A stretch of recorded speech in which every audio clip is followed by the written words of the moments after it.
So the Knicks are actually good. Oh, man. Okay. The New York Knicks currently have a record of 5-3, and Julius Randle is looking like the black Nikola Jokic. I gotta give him props where it's due. They've surpassed my expectations, at least so far in the NBA season. YouTube, what's going on? It's your boy Young Mustard, and today we are going to talk about, unfortunately, the New York Knicks and why they are actually good, at least as of now.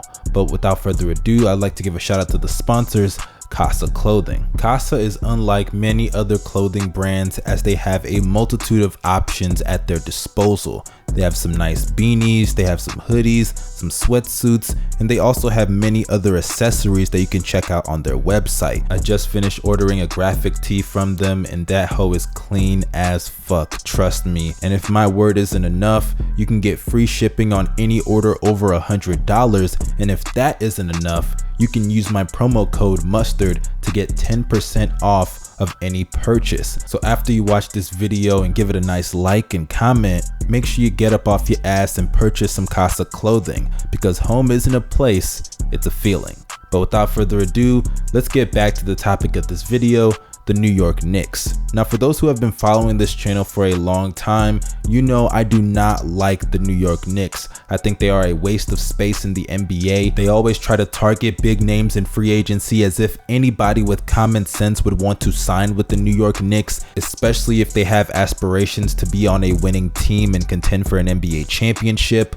But I have to give them credit where it's due. This past offseason, they didn't overpay anybody. And it sucks to say, but that's actually a win for the New York Knicks, because it seems like every single offseason, they're just willing to throw a bag at anybody who will take it. And for the best example of that, look no further than Joakim Noah, who they are still paying $6 million to this year and next year. But enough of me hating on the New York Knicks. If you just look up and down this roster, there have been some gradual improvement from some of the players on this team that I have to throw shout outs to. Shout out to Julius Randle, because the guy is going out there on a night-to-night basis and is looking like the black Eastern Conference Nikola Jokic, because I can't say he's the Eastern Conference Jokic due to the fact that you got Domantas Sabonis out there, but he is definitely the black Jokic for sure. Currently, he's averaging 23 points per game along with grabbing 12 rebounds per contest and facilitating 7 assists, and he's shooting 48 to 49% from the field, 34% from behind the arc on 4 attempts per contest, and is also shooting 78% at the charity strike. The reason this is such a big deal for Julius Randle's career is because last year he took somewhat of a step back when it comes to his statistical production, and many people were taken surprise to that due to the fact that the year prior he had somewhat of a breakout year, averaging over 20 plus with the New Orleans Pelicans. And if you ask me if these numbers are going to last throughout the entire season, I gotta say no, but these are at least positive signs to see in his game, because it at least confirms that he does have the talent to be a star level player when put in the right circumstances. But outside of Julius Randle, the rest of the roster is actually looking fairly competent right now, despite the fact that Alec Burks and Austin Rivers have only played minimal amount of games. In the games that they've played, they've been fairly impactful, especially from behind the three-point line, and sure, some of these numbers may not hold up, but the fact that they are 5-3 and those guys are playing the way that they are playing just shows that their impact is at least positive and can lead towards them potentially overachieving and having more success than they had hoped coming into the season. Now, when it comes to RJ Barrett, I will admit, I do not watch every single Knicks game. I do not have time for that kind of garbage, but I have to be honest, in the games that I do see from RJ Barrett, offensively, he does not really look that good. I guess as a playmaker, he's improved somewhat, but he is not efficient whatsoever. Currently, he's shooting below 39% from the field and 22% from behind the arc on nearly 5 attempts a game. Sure, his free throw percentage has gone up, I'll give him that, but he's still shooting roughly 74% from the free throw line, which is still better than the 61% that he shot in his rookie year last season. But yeah, that's still roughly average for a player at his position, but it is still improvement, so I'll give him credit for that. But honestly, when I watch RJ, He really just goes out there and shot chucks, especially from behind the three-point line. This guy has no type of shot IQ. Defensively, he can be good when he's on sometimes, but he is very inconsistent. He can have days where he makes some players look like the worst player in the world, like in the Milwaukee Bucks game. He did a pretty good job on Chris Middleton, but then there are days in games where he's getting cooked by players he has no business being cooked by, guys like DeAndre Hunter and Norman Powell. That is just straight up unacceptable. He is so inconsistent on the defensive side of the ball, and to be honest, as a player, I do not see him getting that much better from where he is today. Like, there are flashes with RJ, but you see that with a lot of young players. You always see flashes from time to time, and on a team where they're just giving you shots due to the fact that they lack a lot of talent on their roster, I'm gonna be honest with you guys, this may be too early to call, especially for a guy in his sophomore season, and we're not even at the halfway point of the year.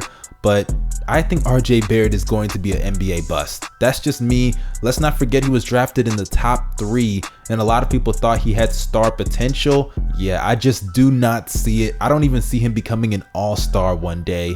That's just my opinion. I've always looked at RJ Barrett like that. I thought he was overrated at Duke. I thought he was overrated coming into the NBA. And I still think that Knicks fans holding on to that hope that he could be a star one day, yeah, just drop that shit. It's not happening. But let me get back to the Knicks as a whole. This team looks really good right now. And also shout out to Alfred Payne, because aside from Julius Randle, Alfred Payne has taken on the role as a playmaker for this team, and currently he is averaging around 4 to 5 assists, and he's doing a roughly good job. His three-point shot, it's not the best, as he's shooting around 38%, but he's only attempting 2 a game, so that's that. But when it comes to Alfred Payne, everybody knows he's not going to be shooting the 3 ball that well, so 38%, you take it how you get it. Also shout out to Mitchell Robinson, because he's been a foul machine ever since he entered the NBA, and this year he's still struggling a little bit in some games with foul trouble, but he has definitely cut that down. I think Tom Thibodeau, who by the way is doing a really good job, he has really instilled in him some of that defensive genius that I know he still has up there, because you can't be an elite defender if you can't stay on the court due to foul trouble. That's what Jaren Jackson Jr. is struggling over there in Memphis with, and I think that Mitchell Robinson, he was going through the same type of stuff. And on the perimeter, he's also gotten much better at defending some wings and guards. He's not elite or anything. I'm not saying he's Anthony Davis, but he can kind of keep up with some people on the perimeter due to his length and size. He's currently averaging 2 steals and 2 blocks, and I know steals and blocks aren't everything when it comes to defense, but if you just watch the games, he's actually playing fairly well. He has the first time ever positive plus minus, and that might be a product of the team he's on, but considering the fact that he does have an impact on that team on the defensive side of the ball as their rim protector, I think that a lot of that also goes to him as well. But before I wrap up this video, I know a lot of people are going to be saying I'm overreacting to one game, but mind you, I haven't even addressed their rookie, Obi Toppin, who if you watch the podcast, you know I am not a huge fan of, but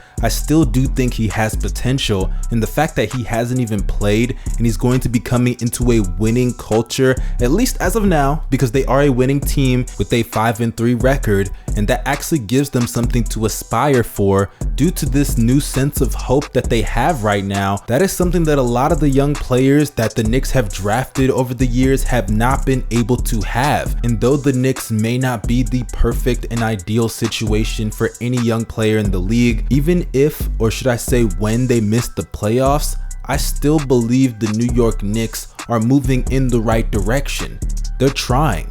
And that's at least something that we have to give them credit for, because as sad as that may sound, over the last what feels like century, they have not been doing that. And effort is always something that you have to applaud at the end of the day, especially when it was lacking in previous years. But that concludes this video, and before I wrap it up, I would like to give a shout out to my newest show, First Possession. Me and my boy Jono come up and we talk about our favorite basketball topics. We also talk about some football and soccer, college football, college basketball, any hot topic in the sports world. Make sure you check it out. A link is in the description box as well as a card on the screen. And here's a small snippet so you guys can know what we're about. And because to me, I believe Steph is just doing what I know he's always had the capabilities to do, but people like Jono don't believe it was in his capabilities in the first place. Okay. we all know Steph Curry's great. We all know he's the best shooter ever. Yeah. Nobody's disputing that. What we're arguing is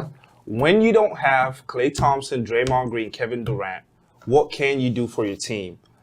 But that concludes this video, you guys. Let me know your opinions down below in the comment section. Also, do not forget to drop a like down below if you enjoyed this video. Subscribe to the channel if you're new. Also, push the bell for post notifications. Follow me on social media. The links are down below in the description box. This is your boy Young Mustard signing out. Y'all have a great day. Peace.